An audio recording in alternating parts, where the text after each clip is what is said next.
हाय नमस्कार। आज रविवार आहे, आषाढी एकादशी आहे, त्यामुळे आपण आता कुठेतरी चाललोय।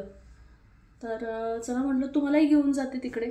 जवळच आपल्या इकडे एक मंदिर आहे, कोणतं मंदिर कुठलं मंदिर हे आपण आता सगळं जाता जाता बघणारच आहोत। तर त्याच्या आधी मी रेडी होते आणि मग आपण लगेच निघूया, ठीक आहे। आपण आलो आहोत लोगावमध्ये। इकडे एक मंदिर आहे तुकाराम महाराजांचं। हे मंदिर लोगावच्या बस स्टॉप पासून अगदीच जवळ आहे, तिकडून तुम्ही ऑटोने पण येऊ शकता। तुकाराम महाराजांचं आजोळ आहे, त्यामुळे त्यांचं इथे मस्त मोठं मंदिर बांधलेलं आहे। मंदिराचा परिसर हा बऱ्यापैकी मोठा आहे। ही एंट्रन्स गेट आहे। आपण आतमध्ये जातोय। आतमध्ये गेल्यावर पण बघितलं जेवढं बाहेर मोठं मंदिर दिसत होतं तसंच आतमध्ये देखील तसंच आहे। मस्त चारी बाजूला बसायला वगैरे जागा केलेली आहे आणि वरती इथे महाराजांचा फोटो आहे, त्याच्यामध्ये ते कीर्तन करतानाचा फोटो आहे।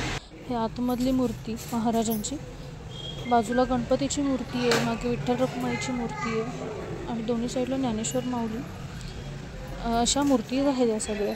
वरती जर बघितलं तर इथे तुम्हाला काचेच्या तुकड्यांनी डिझाईन केलेलं दिसेल। सुंदर आहे ही पण डिझाईन। झालं आपलं दर्शन, आता आपण बाहेर निघाली आहे। इथे अजून वरती परत त्यांच्या आयुष्यातले काही सीन इथे दाखवलेले आहेत। मम्मी ते बघ समोर काय आहे, फुगडी खेळतात सगळेजण, मस्त वाटतं ना। गोकुळात रंग खेळतो श्रीहरी, गोकुळात रंग खेळतो रंग खेळतो श्रीहरी। चल आपण निघूया आता। ही बघ छोटी मुलगी किती छान छान तयार होऊन आली आहे। चालेल चल आपण जाऊयात मग आता आम्ही बाहेर। कौलाची वगैरे घर आहे तिकडे या साईडला, ते बघ की मागे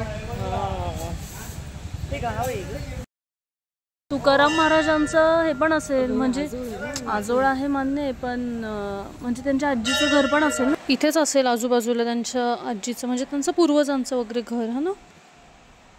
एकदम खाली आहे मंदिर। कोणतं बघितलं नाही ते शंकरचं मंदिर आहे पण खाली एकदम, बघ ना जायचं का? त्याला देवा गाभारा बघ केवढाच दिसला छोटासा। जाऊया मग तिकडे। मला वाटलं होतं की इथं गर्दी असेल, पण गर्दी काहीच नाहीये। कदाचित आपण सकाळ सकाळ आलो म्हणून नसेल मला वाटतं। आणि इथं असं बाजारला खाली जायचं।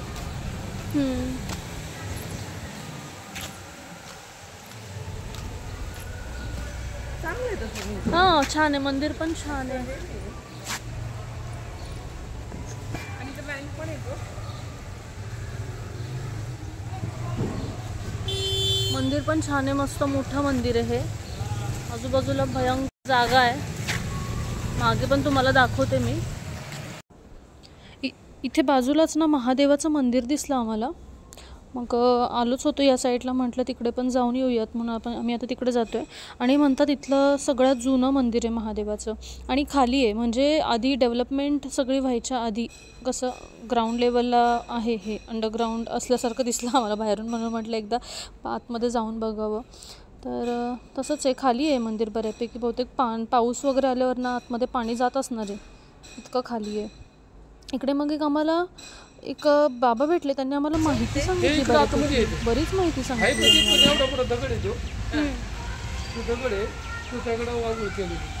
ते बघा पिक्चरमध्ये दाखवत होते, एकाने विटंबना केली, त्याच्या अंगावर ते फोड उठले, तर मग त्याला कोणीतरी सांगितलं की तू असं कर, तिथे जाऊन तू आंघोळ कर, ज्या टायमाला महाराज आंघोळीला बसतात त्या पाणीचं हे कर, तेव्हा तुला देऊ आहे। आणि ते साक्षात तिथं झालेलं आहे। जर तुकाराम पिक्चर तुम्ही बघितला असेल तर त्यामध्ये हा सीन दाखवलेला आहे, तेवढं आहे तिथे बघितलं असेल तर तुम्हाला हा एक अंदाज येऊन जाईल कशाबद्दल ते बोलतात। आणि अशी एक मूर्ती जशी आतमध्ये आहे तशी। दर्शन करून आणि सगळी माहिती वगैरे ऐकून मग आम्ही निघालो घरी जायला। घर काय जवळच होतं, घरी आलो, जरा फ्रेश झालो, कपडे वगैरे चेंज केले आणि भूक लागली होती बरीच, मग त्यामुळे उपवास होता आणि त्यात मेन म्हणजेच घरात सगळ्यांचा, म्हणून मग उपवासाचं होतं सगळं घरामध्ये खायला। चिप्स वगैरे पण होते, पण मम्मीने वडे केले होते, साबुदाण्याचे वडे, आणि मस्त अशी चटणी केली होती, मग ती लगेच हडपली। वडे इतके भारी झाले होते ना, माझं पोटात एकदम टम भरलं आहे। त्यामुळे मी आता मस्तपैकी पणी मारणार आहे. व्हिडिओला लाईक करा, शेअर करा आणि सबस्क्राईब करा आणि बेल आयकॉन नक्की दाबा. बाय.